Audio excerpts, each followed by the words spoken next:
Halo semua, selamat datang kembali dalam perkuliahan Disaster Management pada minggu ke-13 bersama saya, Ibu Septa Meriana. Pada minggu ini, kita akan belajar mengenai kelompok rentan pada saat bencana. Berikut adalah tujuan pembelajaran yang harus sama-sama kita capai pada akhir dari pembelajaran ini. Yang pertama, memahami pengertian kelompok rentan. Kemudian yang kedua adalah mengidentifikasi orang yang termasuk ke dalam kelompok rentan. Dan yang terakhir adalah mengidentifikasi efek bencana pada kelompok rentan. Kelompok rentan atau vulnerable merupakan grup atau populasi dengan kebutuhan khusus, atau bisa juga disebut bahwa mereka berisiko terhadap hal fisik, psikososial, sosial, kesehatan setelah terjadinya bencana. Kata rentan mencakup semua kebutuhan oleh semua populasi yang membutuhkan kebutuhan tersebut.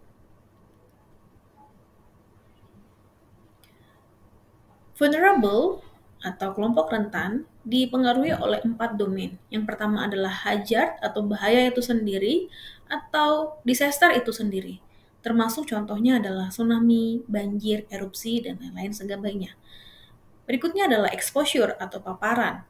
Seberapa banyak atau seberapa parah mereka terpapar dengan disaster yang sedang melanda. Hal ini akan meningkatkan resiko terjadinya vulnerable people. Nah, vulnerable ini mengakibatkan gangguan pada komunitas yang sedang terjadinya disaster.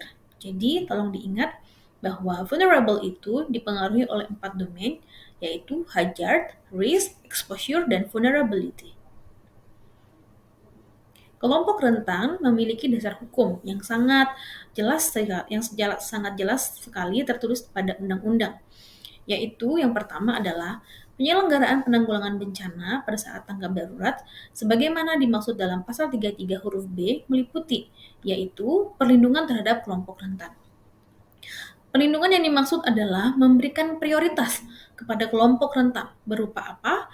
Yaitu berupa penyelamatan, evakuasi, pengamanan, pelayanan kesehatan, dan psikososial. Jadi, kelompok rentan memiliki hak untuk mendapatkan prioritas dalam hal yang tadi semua pada saat terjadinya bencana. Lalu, siapakah yang dimaksud dengan vulnerable people? Bisakah kamu bayangkan ketika kamu berada dalam posisi ini, terjadi gempa bumi, kemudian terjadinya reruntuhan bangunan, siapakah yang termasuk dalam kelompok rentan pada situasi ini? Apakah kamu sendiri termasuk dalam kelompok rentan? Ya, yang termasuk dalam kelompok rentan adalah anak-anak, lansia, wanita hamil, wanita menyusui, orang dengan penyakit kronis, orang dengan disabilitas, orang dengan masalah mental, beda bahasa, dan juga orang yang tinggal sendiri. Begitu juga dengan orang-orang yang lain yang tidak saya sebutkan di sini, namun mereka memiliki kebutuhan khusus pada saat terjadinya bencana. Yang pertama adalah wanita hamil. Di sini juga akan saya jelaskan mengenai wanita yang sedang melahirkan dan wanita yang sedang menyusui. Pada wanita hamil, terjadi komplikasi kehamilan pada saat persalinan yang tidak aman ketika terjadinya bencana. Jadi, pada saat bencana, ini akan meningkatkan terjadinya morbiditas atau kesakitan dan juga mortalitas atau kematian. Beberapa masalah-masalah pada wanita hamil termasuk yang pertama adalah perdarahan, yaitu dia bisa kehilangan kehamilan. Kemudian yang kedua adanya hipertensi atau peningkatan tekanan darah. Yang ketiga adalah persalinan imatur, jadi bayinya tidak matang. Yang keempat adalah kehilangan air ketuban. Dan yang terakhir adalah kematian pada rahim atau intrauterine fetal death. Lalu, apa yang bisa kita lakukan pada saat disaster kepada ibu hamil dan antenatal? Yang pertama, kita harus melakukan surveillance atau sensus. Ada berapa jumlah wanita hamil, wanita menyusui, wanita yang baru melahirkan pada saat bencana. Melakukan pengkajian, risiko apa yang sedang dialami oleh wanita-wanita tersebut. Adanya Center for Prenatal. Jadi, pada center ini terdapat diet, pemberian latihan, penyebaran infeksi dihindari, dan mengatasi ketidaknyamanan. Harus terdapat fasilitas persalinan pada saat terjadinya disaster. Ibu hamil harus diberitahu mengenai tanda dan gejala atas persalinan yang akan segera muncul. Ibu menyusui harus tetap menyusui. Jika ibunya sudah meninggal, maka digantikan dengan susu formula. Kemudian memberikan vaksin tetanus kepada semua wanita hamil karena kita tidak tahu apa yang terjadi pada wanita-wanita tersebut sehingga meningkatkan terjadinya penyakit tetanus. Ketersediaan air bersih harus dapat diakses oleh ibu hamil dan menyusui. Tekanan darah rendah, kita mengubah posisi ibu ke sebelah kiri agar oksigen yang dibutuhkan lebih adekuat. Janin yang kurang oksigen, kita berikan oksigen kepada ibunya. Jika bayi mengalami hipotermi, yang sering terjadi pada bayi baru lahir, maka diberikan pakaian yang cukup hangat untuk mengatasi hipotermi. Berikut adalah salah satu kondisi ketika terjadinya bencana. Dapat kamu lihat seorang ibu sedang menggendong anaknya dan dia mengalami kesulitan. Dia membutuhkan kebutuhan khusus pada saat terjadinya bencana. Berikut adalah studi kasus yang bisa kalian refleksikan. Nanti hasil refleksinya boleh diketik di Word. Bila Anda berada pada situasi bencana gempa bumi, Anda sedang bertugas sebagai relawan kesehatan. Anda menemukan seorang ibu hamil tergeletak di bawah timbunan pohon pisang. Apa hal pertama yang harus Anda lakukan?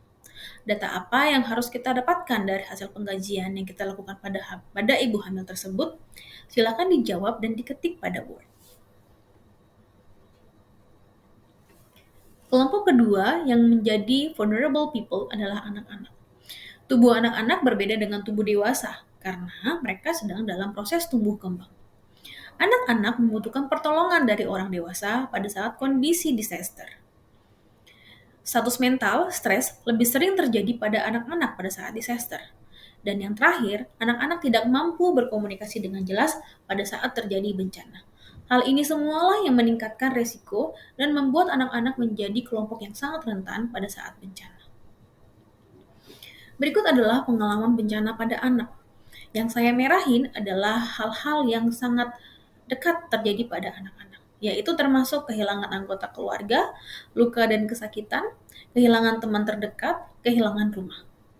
Yang saya lingkari warna orange adalah hal-hal lainnya, seperti pemandangan mengerikan, kekurangan air bersih dan nutrisi, tinggal di pengungsian, dan lainnya. Bahkan, anak-anak juga bisa mengalami yang namanya kematian.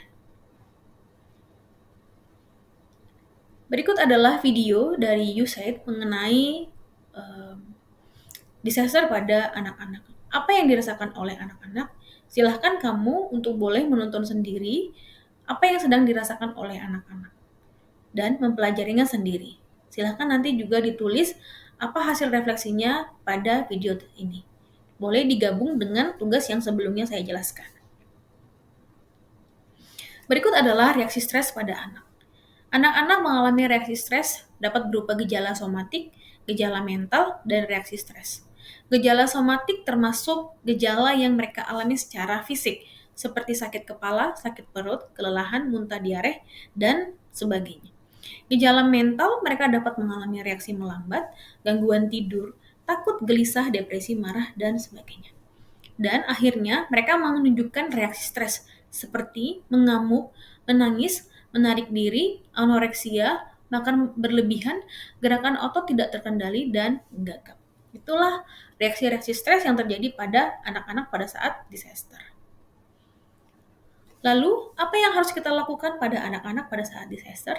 Yang pertama adalah kita harus memberikan pengenalan kepada anak-anak situasi bencana sebagai situasi yang abnormal. Jadi, kita jelaskan kepada anak-anak kalau situasi emergensi, situasi disaster ini adalah situasi yang abnormal. Mendorong keluarga yang masih tersedia sebagai terapi psikososial dari anak. Jadi, keluarganya harus tetap berdampingan dengan anak. Memperlakukan anak-anak sebagai manusia serta harkat sebagai manusia.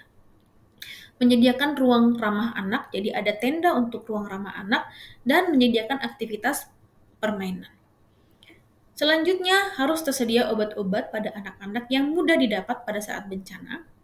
Adanya tenda khusus kebutuhan anak-anak harus menyediakan seperti susu, diapers, baju, selimut, dan lain-lain. Kesehatan mental pada anak-anak saat bencana adalah hal yang paling penting. Dan terdapat tenda khusus anak-anak yang memiliki kebutuhan khusus, seperti anak dengan kebutuhan khusus. Dan yang terakhir adalah pencegahan infeksi pada anak-anak, karena anak-anak lebih mudah terinfeksi dibandingkan orang dewasa. Populasi berikutnya yang mudah atau vulnerable terhadap bencana adalah lansia. Mengapa? Karena lansia mengalami kelemahan, sehingga meningkatkan resiko trauma. Penurunan kognitif akan mempengaruhi proses komunikasi, pengumuman perintah dari tim penyelamat. Penurunan pendengaran dan penglihatan akan mengganggu respon dari lansia. Banyak lansia yang bergantung pada pengobatan, nutrisi khusus, dan perlengkapan obat-obatan, karena banyak lansia yang memiliki penyakit-penyakit yang kronis. Lansia juga enggan meninggalkan rumah dan tidak mau dievakuasi. Lansia memiliki komorbiditas yang sangat mempengaruhi evakuasi dan memperburuk kondisi lansia. Lalu, apa yang bisa kita lakukan pada lansia? Yang pertama adalah kita menyediakan obat-obatan yang cukup terkait komorbiditas yang dialami oleh lansia. Jika lansianya memiliki penyakit hipertensi, maka harus tersedia obat hipertensi. Jika lansianya memiliki penyakit jantung, maka harus tersedia obat untuk penyakit jantung. Yang kedua, mengumpulkan lansia yang memiliki disabilitas dan menyediakan bantuan untuk activity daily living. Yang ketiga, menyediakan petugas kesehatan dengan kekhususan yang khusus terkait dengan komorbiditas. Contohnya, harus ada petugas kesehatan yang mampu untuk mengatasi adanya penyakit jantung. Contohnya begitu. Yang keempat, memotivasi para lansia agar mau dievakuasi, mendengarkan lansia dan membantu lansia untuk mengekspresikan perasaannya. Berikut adalah studi case tentang lansia yang mengalami disaster. Silahkan dibaca dan apa yang menjadi pendapat kamu mengenai lansia ini. Silahkan direfleksikan dan digabung dengan yang tadi ya, yang sebelumnya yang sudah saya jelaskan. Siapa yang tidak kenal dengan Mbah Marijan? Sosok satu ini tidak asing lagi bagi hampir semua kalangan. Beliau adalah seorang abdi dalam Keraton Yogyakarta sejak tahun 1970 di Kesultanan Yogyakarta. Sejak tahun 1982, Mbah Marijan diberi amanah untuk menggantikan ayahnya menjadi guru kunci Gunung Merapi. Tugas dan filosofi juru kunci adalah mengunci semua rahasia buruk dan menjaga semua kebaikan supaya tetap terjalin hubungan serasi antara masyarakat, adat, dan alam lingkungan. Ketika Gunung Merapi memuntahkan lava pijar dan awan panas yang membahayakan manusia, ia bersikukuh tidak mau mengungsi. Sikapnya yang terkesan menentang itu semata-mata sebagai wujud tanggung jawabnya terhadap tugas yang diamanatkan oleh Ngarsa Dalem, karena Mbah Marijan lebih mengenal Merapi. Ketika Gunung Merapi kembali meletus disertai awan panas setinggi 1,5 meter, pada saat itulah kesetiaan Mbah Marijan kembali diuji. Beliau tetap menjaga Merapi.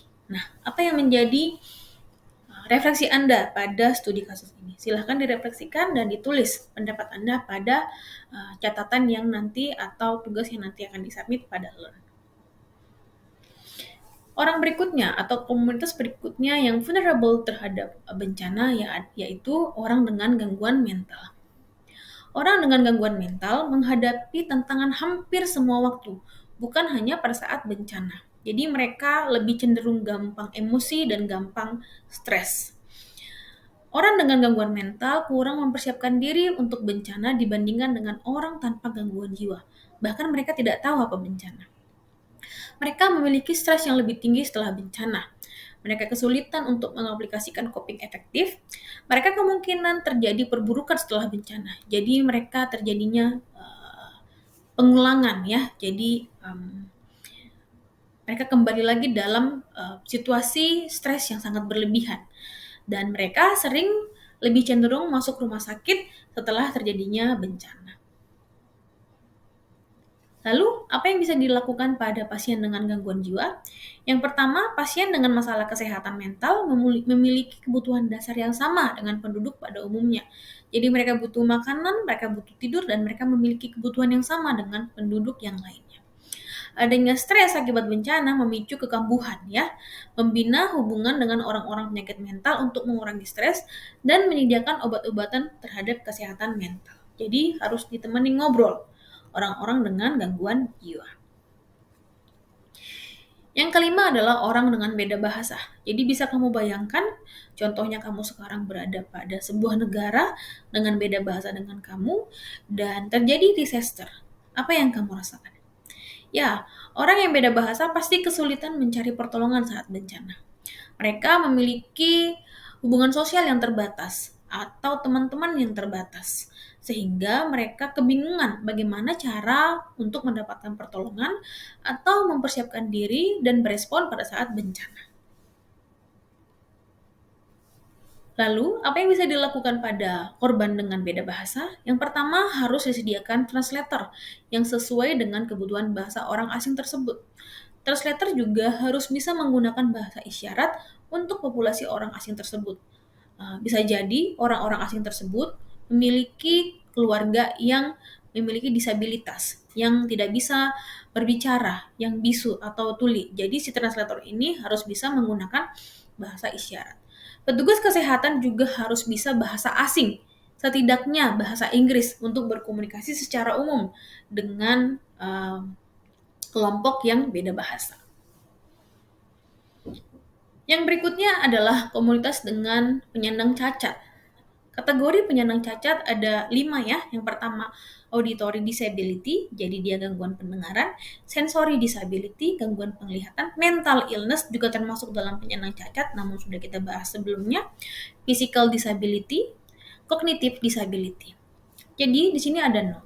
People with disabilities are increased risk of morbidity and mortality during disaster. Jadi pada saat terjadi bencana, orang dengan penyandang cacat cenderung lebih meningkat risiko morbiditas dan mortalitasnya. Kenapa? Nah, hal ini bisa kalian tonton sendiri pada video berikut ini, apa yang dialami oleh teman-teman atau orang-orang yang mengalami disabilitas pada saat bencana. Silakan ditonton dan dituliskan refleksinya pada kertas yang tadi sudah saya informasikan. Jadi tugasnya boleh digabung ya. Lalu, apa yang bisa kita lakukan pada komunitas dengan penyandang cacat? Bagi mereka yang cacat fisik, kita berikan alat bantu untuk para penyandang cacat, seperti kursi roda, alat evaluasi, dan kertas untuk tempat menulis. Jadi mereka boleh menyuarakan hatinya atau perasaannya lewat tulisan. Bagi orang-orang yang mengalami disabilitas sensori dan auditori, diberikan adanya alarm yang bersuara kencang akan membantu orang-orang dengan sensory disability. Alarm berwarna juga akan membantu orang-orang dengan auditory disability. Jadi alarmnya berbeda. Kemudian yang mengalami disability pada kognitif, yaitu diberikan penyediaan obat-obat dan dokter spesialis yang sesuai dengan penyakit yang dialaminya. Berikutnya adalah populasi dengan masyarakat miskin.